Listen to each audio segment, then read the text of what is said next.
There are many fathers who carry a quiet ache inside them. They do not talk about it, but they feel it every time their child walks past them without saying much. They feel it when phone calls become shorter, when messages feel distant, when the warmth they once felt from their child slowly fades. They notice the gap even if they pretend not to. And deep down, a question sits heavily on their heart. Why is my child pulling away from me? When children avoid their fathers, it is almost never out of disrespect. It comes from memories, emotions, misunderstandings, and unspoken hurt that has quietly collected over the years. Children grow up studying their parents far more closely than parents realize. They notice the tone of your voice.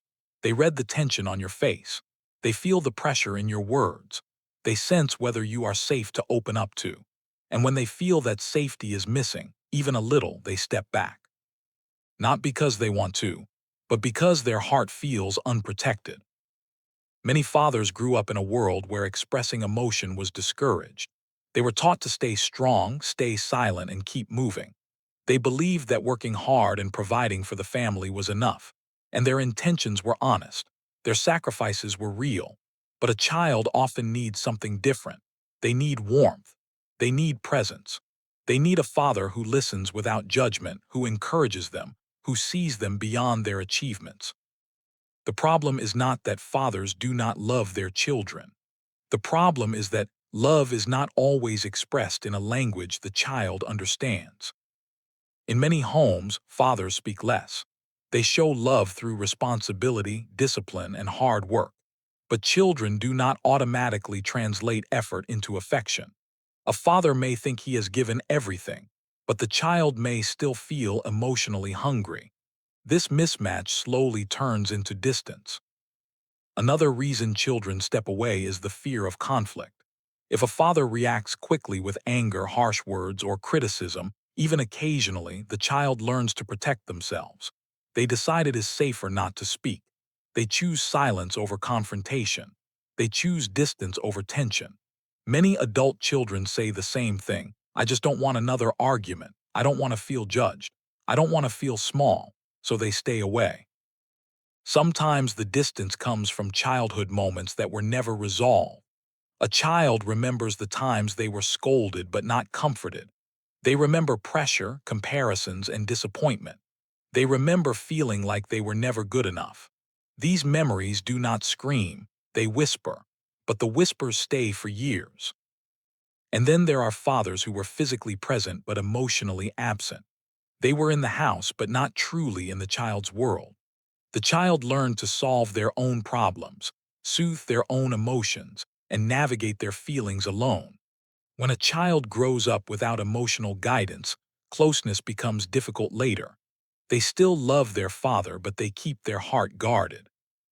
But here is something we often forget. Fathers are not villains. Many of them carry their own wounds. They might not have been held gently when they were young. They might never have been taught emotional language. They might not realize how deeply their silence affects their child. They might not understand how much their presence matters beyond providing. The emotional gap is rarely about a lack of love. It is about a lack of emotional fluency. So what can be done to heal this distance? Healing does not require dramatic moments. It begins with small, sincere steps. It begins with awareness. If you are a father wondering why your child avoids you, start by looking inward. Do you interrupt when they talk? Do you criticize more than you appreciate? Do you offer solutions when they just want to be heard? These small habits shape the entire relationship.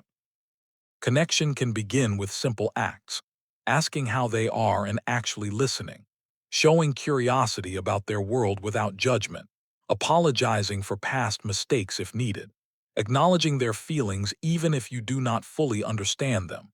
These gestures slowly melt the ice. Children, even grown ones, soften when they feel seen. And from the child's side, understanding your father's limitations can open the door to empathy. Realizing that he might not have learned emotional closeness helps remove some of the resentment. It does not erase the past, but it creates space for compassion. Distance between fathers and children rarely happens overnight. It grows over years of unspoken moments. But distance does not mean the relationship is broken forever. It can be rebuilt with patience and honesty. One brave conversation can start a new beginning. One gentle attempt can shift the entire relationship. In the end, children do not avoid their fathers because they hate them. They step back because their heart feels safer with space. And fathers do not stay distant because they do not care. They stay distant because they do not know how to come closer. But when both sides begin to understand each other, the walls between them slowly lose their strength, and a new kind of relationship becomes possible. Not the old one, but a better one, a more honest one, a more human one. Family bonds are imperfect, but they can heal. And the healing begins the moment someone decides to try.